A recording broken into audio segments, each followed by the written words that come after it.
And I'm going to start out with this little skyline behind me. This is the impossible skyline. And do they tell us the truth? Of course they tell us the truth. Does the government care about us? Of course the government cares. Is the coronavirus a legitimate pandemic? Of course, it is perfectly legitimate. Everything they're telling us is the absolute truth. Welcome.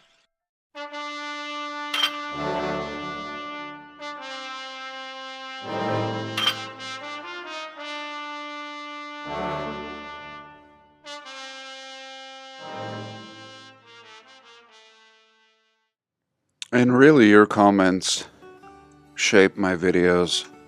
This community is as good as it gets.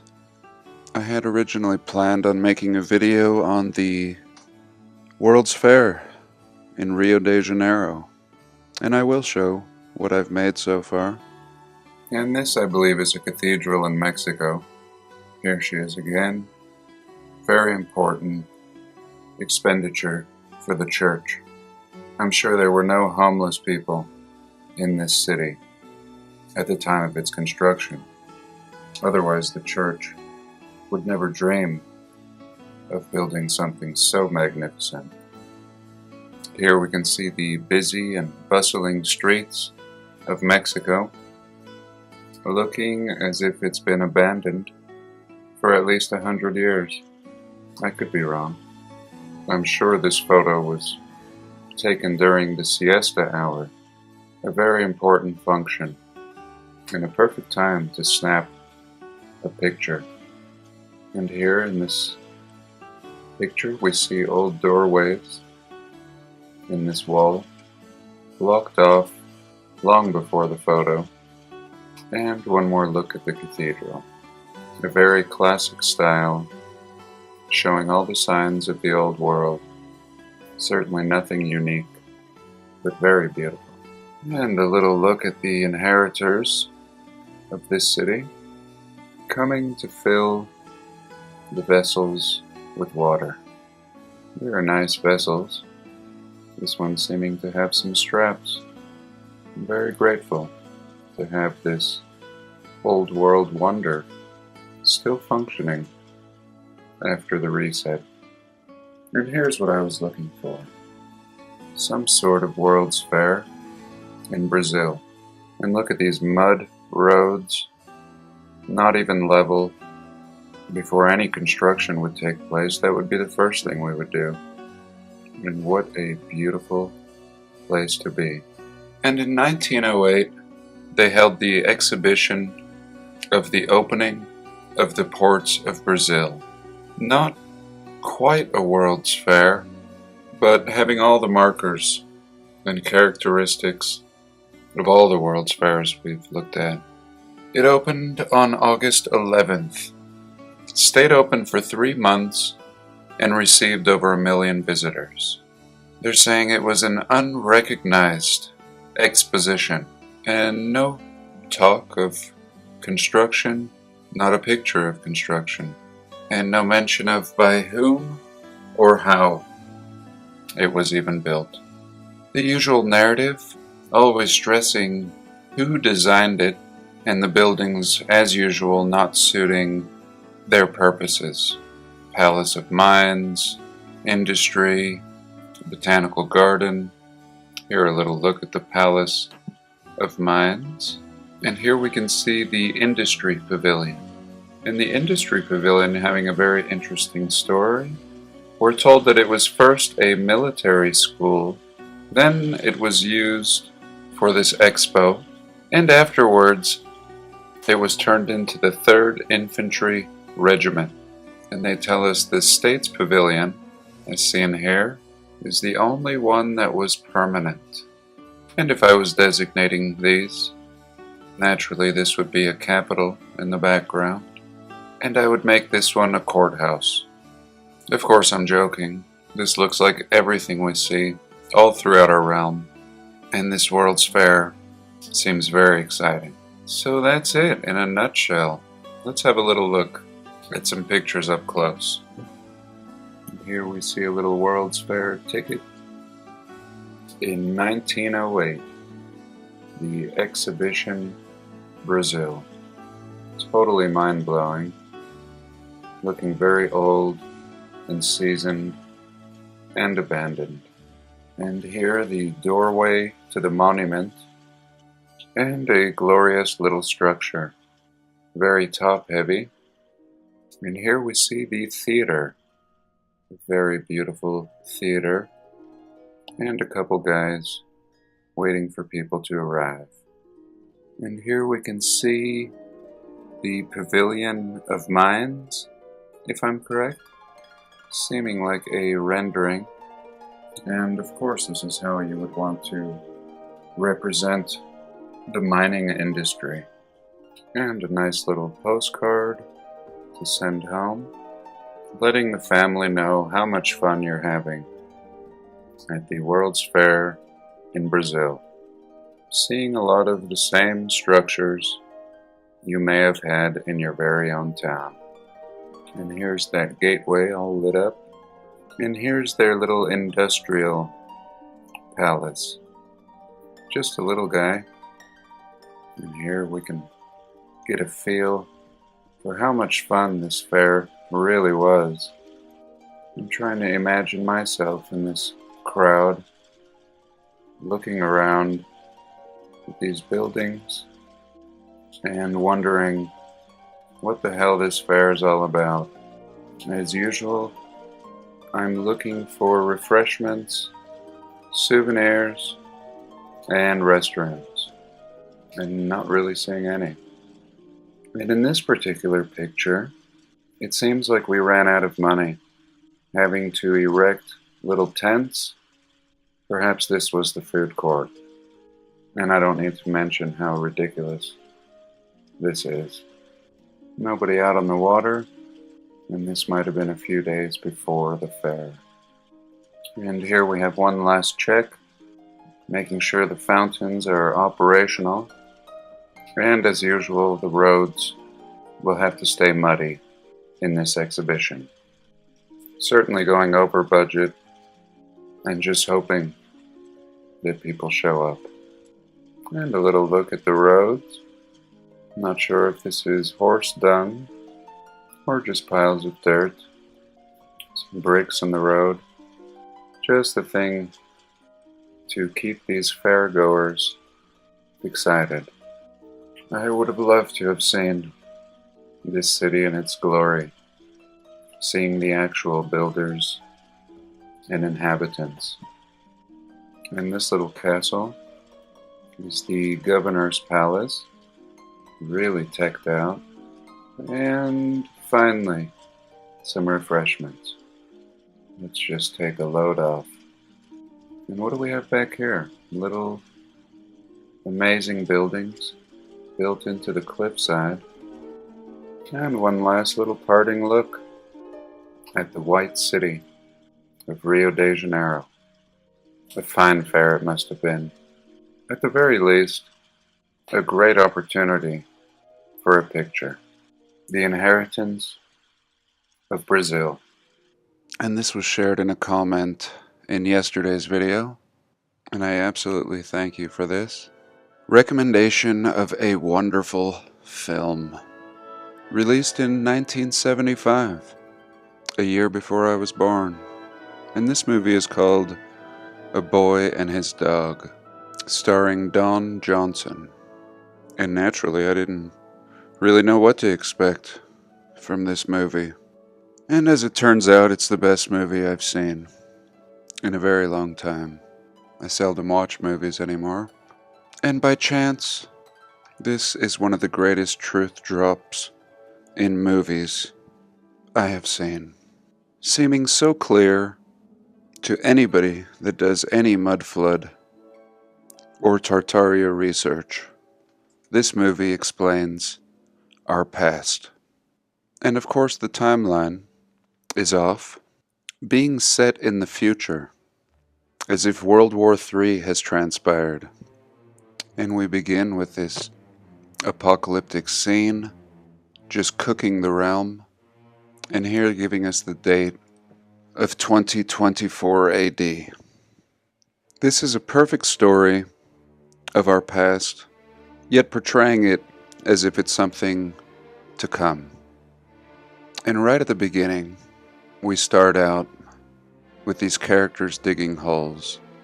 A very Mad Max wasteland depiction. We see a telephone pole, just the very top sticking out. And the whole premise is that after the apocalypse, these guys dig holes. Why? Because all of civilization is buried under 5 to 8 feet of mud. And this being such a Mad Max survival situation, people dig. They find the rooftops, bust through them, gathering food. All the preppers and whatever was left on the shelves before this apocalypse. And here we can see the rooftop, a shingle roof, and he's going in to the top of the home. And how would they know where to dig?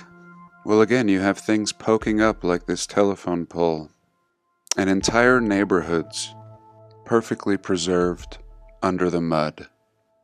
And we're actually told that in this particular movie, they're in Phoenix, the big valley of Phoenix, and they barely know their history. In fact, this dog knows more about the history than his friend. And I absolutely love the story of this boy and dog. I highly recommend it, and the ending is my favorite. And here you have the notion of different groups of people in this post-apocalyptic scenario. This bastardly man enslaving these people and having them dig for him. Again, very Mad Max-like. And our hero ends up stealing some of their food to feed his dog. And there's a little makeshift movie theater in the desert at night where these travelers, survivors can gather. And this would be very exciting if you were living in such a scenario. Here his dog is trying to get a little popcorn from this guy. And ultimately, he meets a girl, what he thinks is by accident, and she ultimately tricks him. And he's led to this vault out in the desert, and it leads into an underground city. And in this underground city, everything being very wonderful seeming, very luxurious compared to what's going on at ground level, and yet all the people are very strange, living in this subterranean realm, painted white faces, and we come to find that this is ultimately just a big trick, and he, the main character, has been lured down here because these people can no longer reproduce. A condition of living underground for too long, and ultimately luring this character down here to facilitate the repopulating of this underground civilization. Very fascinating. I highly recommend you watch it. And could somebody have known? Or was this just a fluke? Did they just become inspired? Or is this a truth drop? Even incorporating an AI character that this underground civilization uses to do their bidding. A disposable robot like the Agent Smith. How will I share with you in such oppressive times? Here, of course, I can share in code. But as things become more pressing, we'll need another platform. And I have started a new one at the Odyssey/library sites. And my videos will be available there for safekeeping. And I look forward to publishing some work that would be considered inappropriate on this particular platform. So just wanted to put that out there, and let's move on. And here, just super quick, I just wanted to talk about the recent Tartarian theory that the Mongolians were the children of Tartar, who were the Scythians, and before that were the Magogans. And recently somebody commented, and I can't find the comment again, it's like it's being hidden from me. The commenter's name was Kovacs Giza, and it sounded like he was from the city of Astana, or Nur Sultan, in Kazakhstan. Forgive me, I think I said that wrong. And he says the people you call Tartaria, we call ourselves the 24 Hun tribe. And it was a very fascinating comment, almost confirming everything that had been said. But this is a rabbit hole that will require another video. For today, I thank you so much for joining me, and do have a blessed day. Please like, comment, and subscribe. Testing, I hope this works. And here I just wanted to jump in for a little bonus. This was recently a mystery object spotted in Utah, and I don't know, it's still very fresh and new, but I thought we'd just have a little look. Really less than 24 hours ago, this mystery metal monolith found by a flight crew in Utah wilderness. And this was sent to me by I Heart Fairies, and I thank you for this. Very difficult. It showed up on my phone and it did not show up on my computer. Not in my spam folder, just gone. And this is nothing short of 2001 Space Odyssey. Stupid monkeys discover this monolith in the desert, and in this case we are the monkeys. These guys have no idea what this is.